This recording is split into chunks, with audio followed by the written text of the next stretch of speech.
mantras of our Divine Mother. Our Divine Mother says, when in our despair we cry to the Divine, always He answers to our call. With our love and blessings, says our Divine Mother.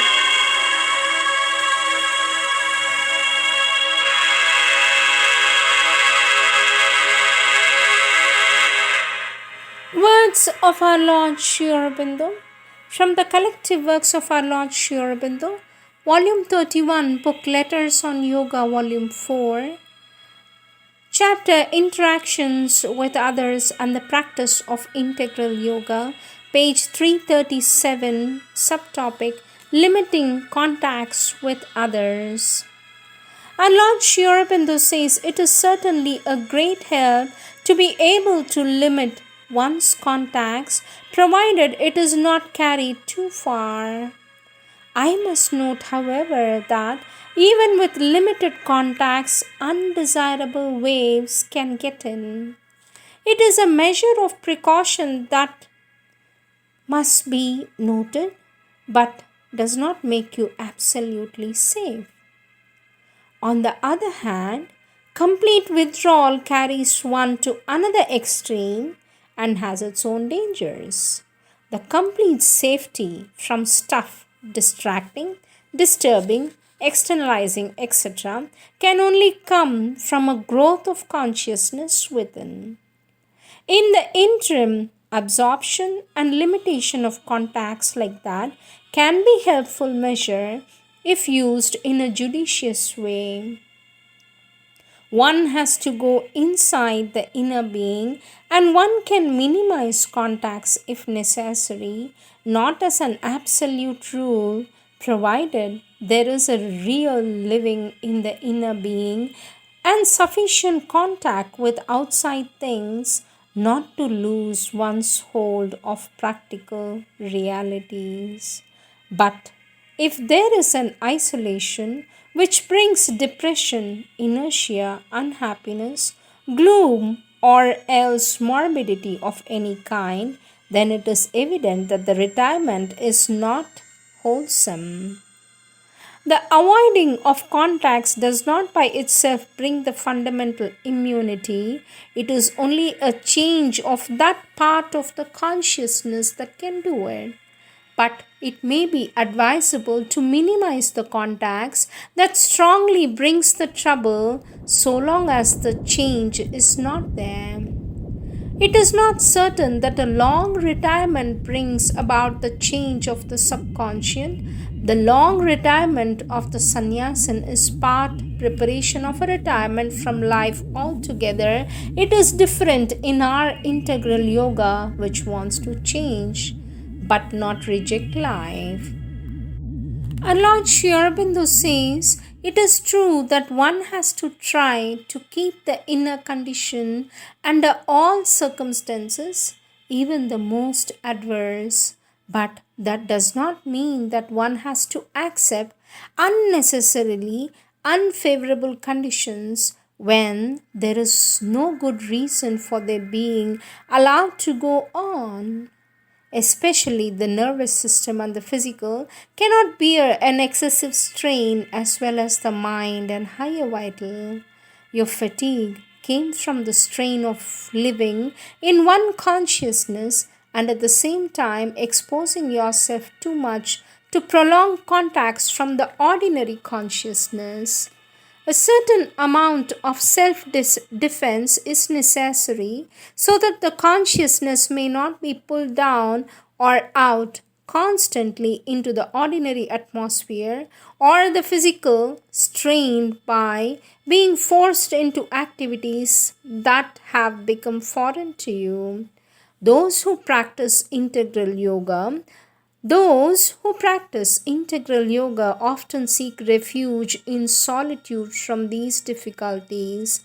That is unnecessary here. But all the same, you need not submit to being put under this kind of useless strain always. Next subtopic, inner detachment preferable to outer withdrawal.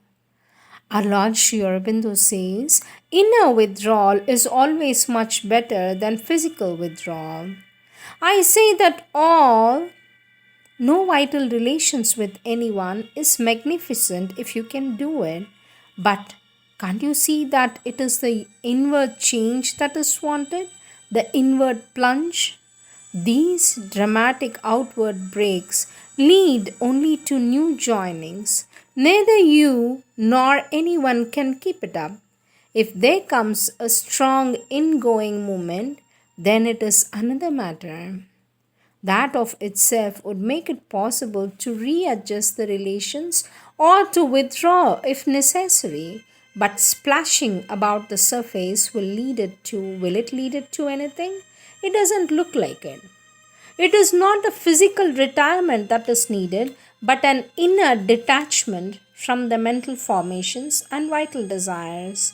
To find the real self above and within, to find the real self above and within and live in that, not in the mind's conceptions or the vital's reactions. These must be observed and looked at not as one's own but as moments of surface ignorant nature. Next subtopic, qualified utility of retirement for sadhana. Our Lord Sri Aurobindo says, you can see whether such a retirement suits you or not. It is not the same for all. Most cannot stand retirement. There is no harm in that kind of seclusion to find a deeper contact with the Divine Mother, and it can help, provided you maintain the inner peace and simple quietude turned towards the Divine Mother. Our Lord Sri Aurobindo says, we have no objection to your doing this, withdrawing from the social contacts for a week, as you propose. I understand that it is not a retirement but a cessation of social visits. My objection to retirement is that so many have gone morbid by it or gone astray into the zones of false vital experiences. Secondly, that absolute retirement is not necessary for spiritual life. It is different, however, for people like others who are to the manner born or at least perfectly trained. A restriction to publicity is quite another matter. Also, to be capable of solitude and to have the ananda of solitude can always be helpful to sadhana, and a power of inner solitude is natural to the integral yogi. We will give you all help and hope you will succeed. At least you will have established a precedent from withdrawing whenever you want in future. Retirement is not necessary from passing from one plane to another. It is needed only in rare cases with certain temperaments for a time. Our Lord Sri Aurobindo says, how are you going to find the right external relations by withdrawing altogether from external relations? And how do you propose to be thoroughly transformed and unified by living only in the internal life without any test of the transformation, and unity by external contact and the ordeals of the external work and life? Thoroughness includes external work and relations and not a retired inner life only. It is only by the vital ego giving up its demands and claims and the reactions these produce when not satisfied that the transformation and unification can come, and there is no other way. Our Lord Sri Aurobindo says, you must make up your mind what you want. There is no harm in drawing back from all vital and physical relations and wanting only the true relation. That is, in fact, what happens to everybody who wants the true relation. The only thing kept is a universal goodwill, not vital affection to all. But if you swing about from one mood to another, then of course they will not understand and have some ground to say that they are perplexed by your variations.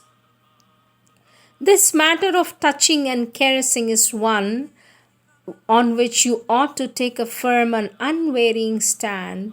If you don't want it, you must repel it always with the utmost firmness, otherwise, there will be necessarily clash and disturbance. All depends on your inner will and establishing a unity of will in yourself turned exclusively towards the divine. I think I have told you that an entire physical retirement is seldom healthy, although comparative retirement is often helpful. But the main thing is inner detachment and complete turning to the divine, says our Lord Sri Aurobindo.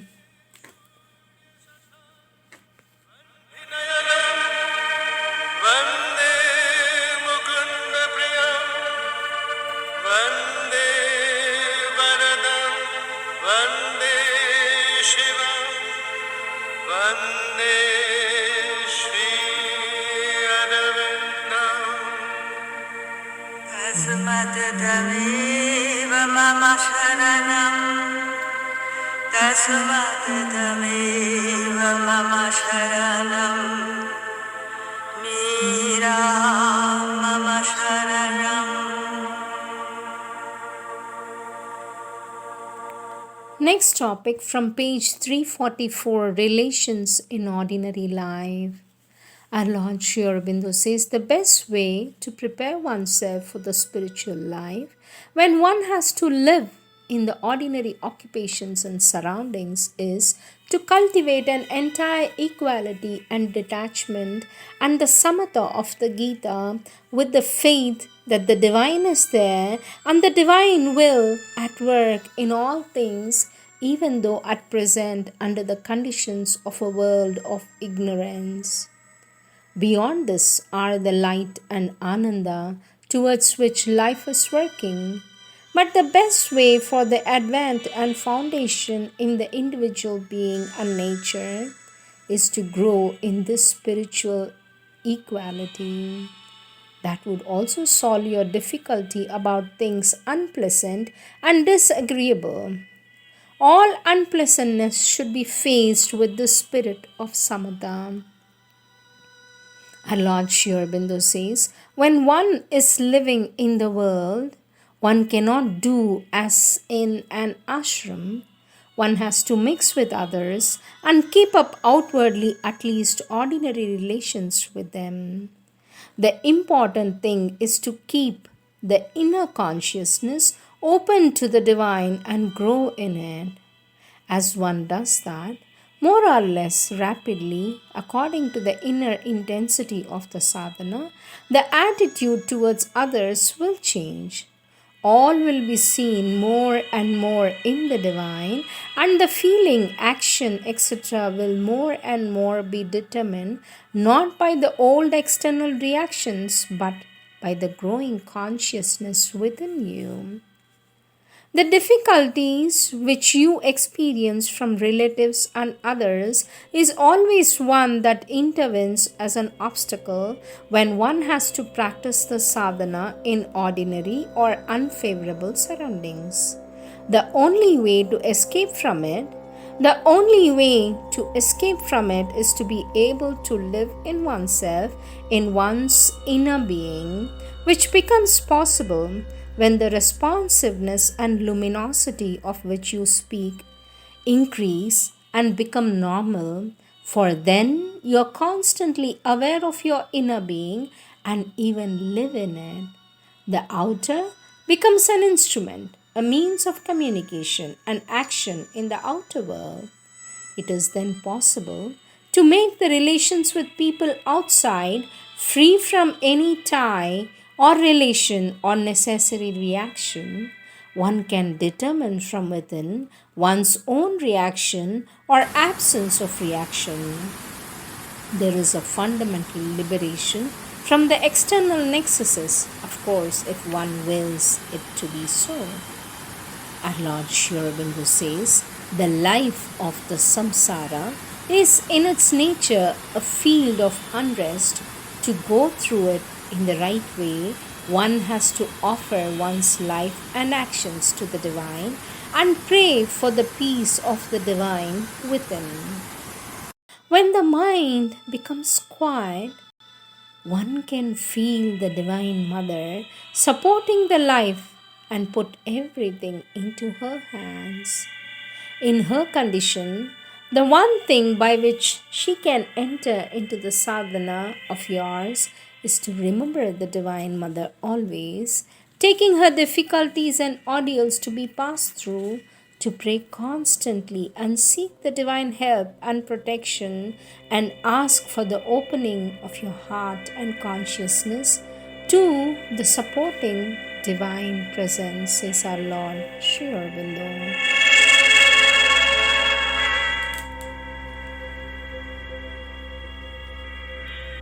Our Lord speaks about quarrels in page 350 and says, "It is better not to involve oneself to the dispute and leave the combatants to throw their brahmastras at each other, oneself safe in a calm and judicious indifference. The attitude helps in sadhana. Of opinions and discussions there is no end. It is much better to remain inside, advance towards another light than the mind's, though there is some fire of smoky kind, than light in these kinds of discussions. It is not always possible in life and work to avoid friction and collision, but it can be minimized or deprived of its worst developments if one has a large understanding of men around one with whom one has to deal and act in that spirit.